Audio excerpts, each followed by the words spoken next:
Welcome back to Better Kansas City. For many, the holiday days are just packed with shopping, stress, overeating, and not getting enough sleep. We roll into the new year tired, sick, in debt, and overweight. According to Credit Karma, close to half of Americans feel major stress leading up to the holidays, and more than half of Americans would skip holiday gift giving altogether if possible.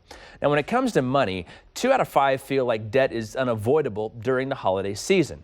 Well, Dr. Nikki Crawford is here to help us put on the brakes and get in the right mindset. Why do we let ourselves get in over our heads during the holiday season, first of all? Well, I think sometimes it's because we don't just pause and realize that we actually have control over how we spend our money, what we eat, how we spend our time and our energy. And if we can just take a second and realize that we don't have to do things the way we've always done them. And that we can make a few changes and it can really help. So that's be some good tips, just some small tips here. Just change small things about your holiday traditions, or what are some other tips you could give us? Right, you don't have to do a big overhaul. You can just look in a few areas. So consider, what's the area that's causing you the most stress? And for lots of people, it's their schedule. They just overbook themselves during the holidays. So remember, it's okay to say no thank you. You know, we're not going to be able to make it this time. And if you do that just a few times during the season, then you can get, you know, a handful of hours back under your control and do what you really need to do or what you'd rather be doing. And you know, I can already see my schedule filling up here as we get closer to Christmas, you know, with Christmas parties, but then adding that onto the already busy schedule of practices and other stuff like that that the kids are going to, you know, it's really easy to get overwhelmed and quickly overwhelmed too. You might actually consider putting some open blocks in your schedule and just hold those. Don't let anything else get in there, so you know you're going to have some time together as a family without having to run around. Okay, so you talked about not doing a complete overhaul of our schedule, but where should we get started then with those tips? Where should we evaluate our schedule and figure out this one's okay not to do, this one's okay to do? Here's where we put that hold block.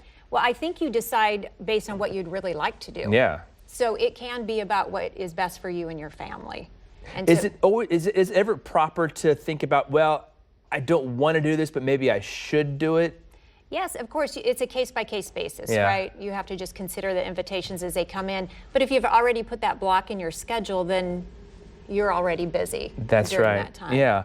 All right, let's move on to the financial talk. I mean, this is a huge point for a lot of people. Everybody feels stressed and compelled to spend money over the holidays for gift giving or for whatnot. What do we do to work on this financial burden that we're undertaking during the holidays? Well, again, pause and realize you do have a choice, right? We do have control over how we spend our money. And remember at the beginning you said over half of Americans are willing to let go of the gift-giving tradition if other people would. Then do it, right? So be that person to have at least have the conversation about, is there a way we can prioritize a little better or cut back or give it up altogether?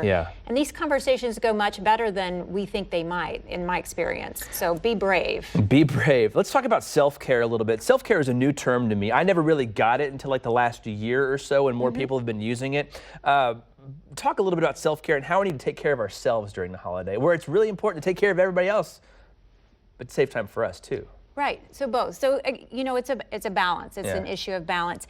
And if you can just find little ways to take care of yourself.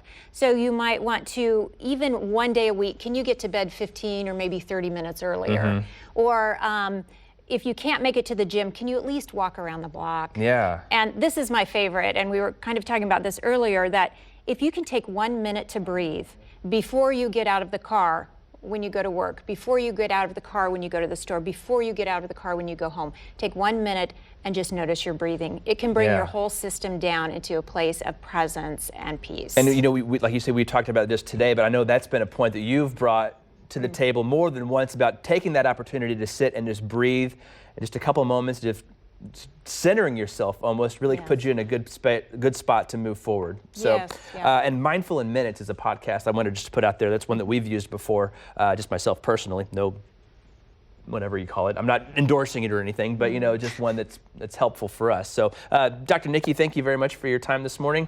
We are going to learn to breathe and take it easy. Belinda.